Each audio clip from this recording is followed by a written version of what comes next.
so faithful. Jesus, you have been so true. I will be forever thankful, 'cause I never had a friend like you. Help me to be who you've been to me, to everyone I see. Let us love one another with that love like no other yet. That's the way you love us, God. Never turn away, you are with us every day, yeah. That's the way you love us, God. Your love has always been beginning to end. There's never been a better friend. So let us love one another with our love like no other yet. That's the way you love us, God.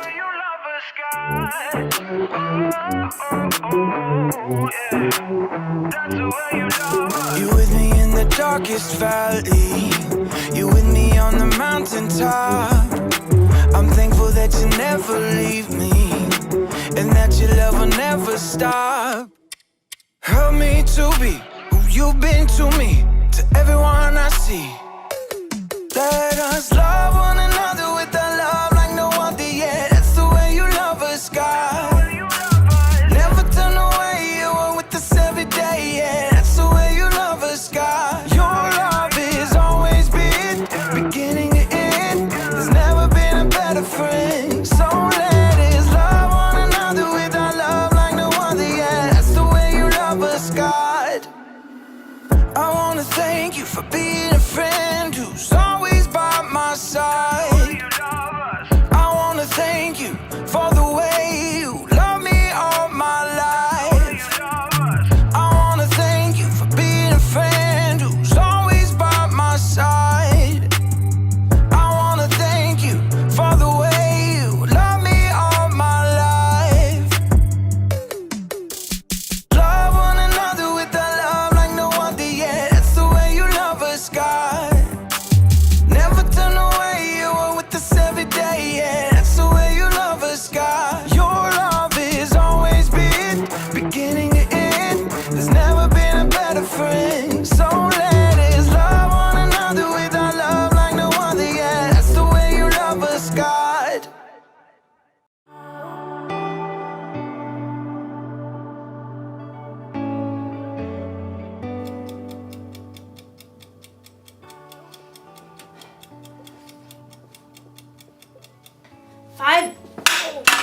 Five minutes on the other side, and I will have the perfect imaginary burger. Hey there, Haley here. I am practicing for a cookout I'm having next week, and I'm not actually cooking anything right now. I'm inside. That would be a cook-in. So I've never really cooked for any of my friends before, so I just wanted to be prepared, because I want them to still be my friends after the cookout's over. Just kidding, that's not how friendship works. Friendship is using your words and actions to show others you care. I don't think friends should stop being friends for little things like food tasting bad. Oh, it's delicious. And I think you can even stay friends with someone if they, say, accidentally burn you with a hot potato. Hot potato, hot potato, hot potato, ha, ha, ha, ha. Friendship can last through most anything, unless a friend makes fun of my hat, then it's over. Oh, time to flip an imaginary burger. Woo! Today's story is about a time when one of Jesus' friends did something really bad. Jesus could have flipped out. But he didn't do that. He didn't do that. I'll see you soon.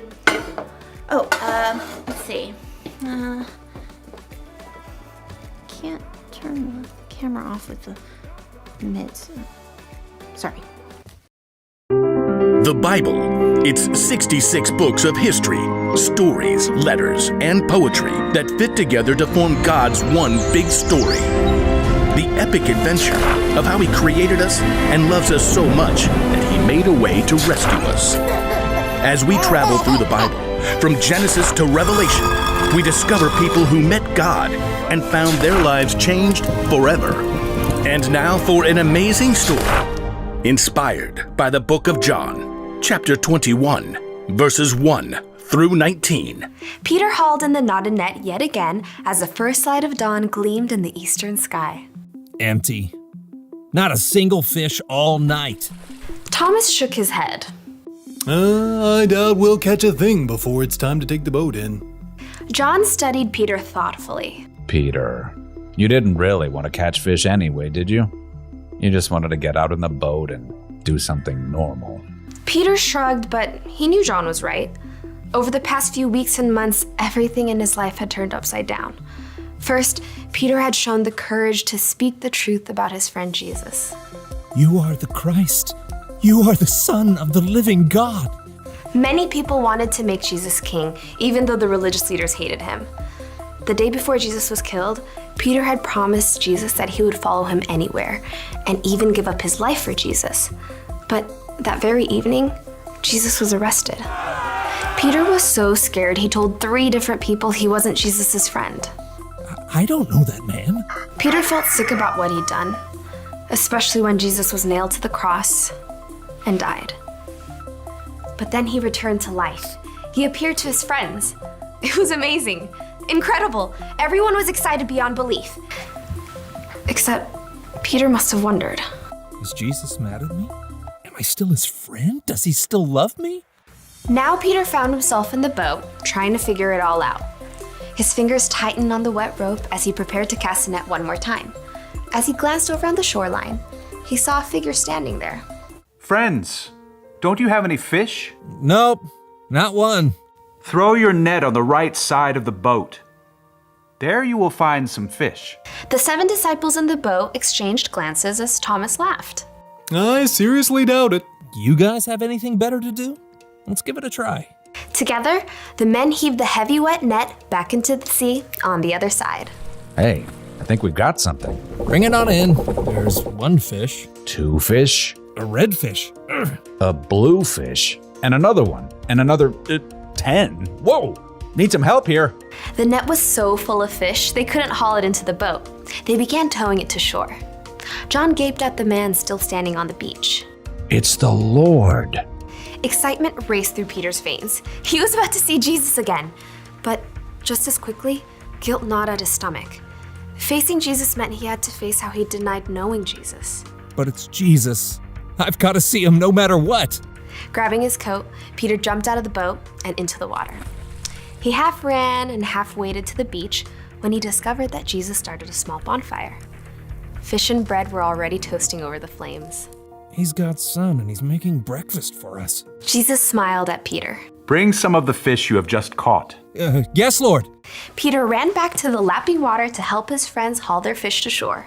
153. You counted? Don't doubt it. Jesus gestured to the disciples to join him around the fire. Come and have breakfast. As the disciples gathered, Jesus offered them bread to eat. John whispered to Peter. This is what he did when we last ate together at the Passover meal. When breakfast finished, the disciples rose to take care of their fish. Peter found himself walking beside Jesus. There were so many things he wanted to say, but he couldn't find the words. Simon Peter, do you really love me more than these others do? Peter swallowed hard. Surely Jesus knew what he felt. Yes, Lord, you know that I love you. Feed my lambs. Peter remembered how Jesus would compare people to sheep in his stories. Peter, do you really love me? Lord, you know that I love you. Take care of my sheep. Sheep? People. Peter waited in his mind. Jesus must be telling Peter to take care of the people who had followed him.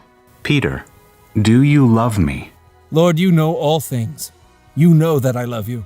Feed my sheep. Just as Peter denied knowing Jesus 3 times, he now confirmed 3 times that he loved Jesus. What's more, Jesus wanted Peter to go out and share that love with others. He's forgiven me, even after what I did. Peter, things are going to get even more difficult for you. You are going to be led places you do not want to go. Peter slowly nodded his head. He was willing to do anything Jesus asked of him. Follow me. Yes, Lord, I will.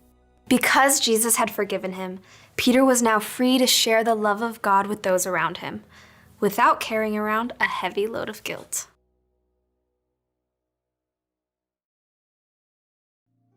Okay, so picture this. You have a best friend. You do everything together. You eat together. You play games together. You tell each other everything. And then, when your life gets really hard and you need your friend there the most, your friend pretends she doesn't even know you. That's not cool, friend. Wouldn't that make you so mad? It would make me want to say goodbye to that friend forever. But Jesus didn't do that when Peter pretended not to know him. Instead, even though he must have felt so hurt inside, Jesus forgave Peter. Now, I know what you may be thinking. It was pretty cool for Jesus to forgive Peter like that.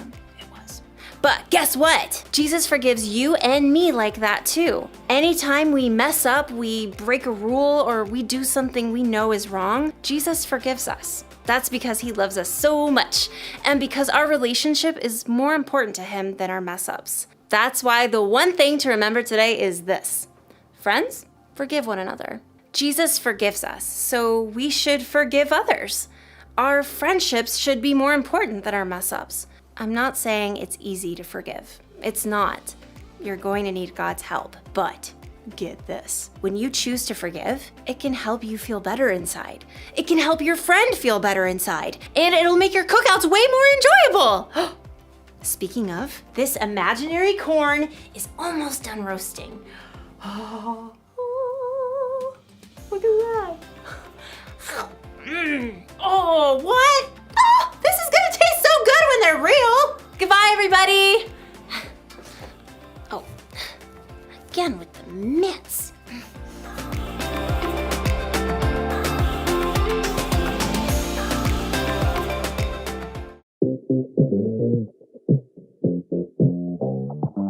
Da, da.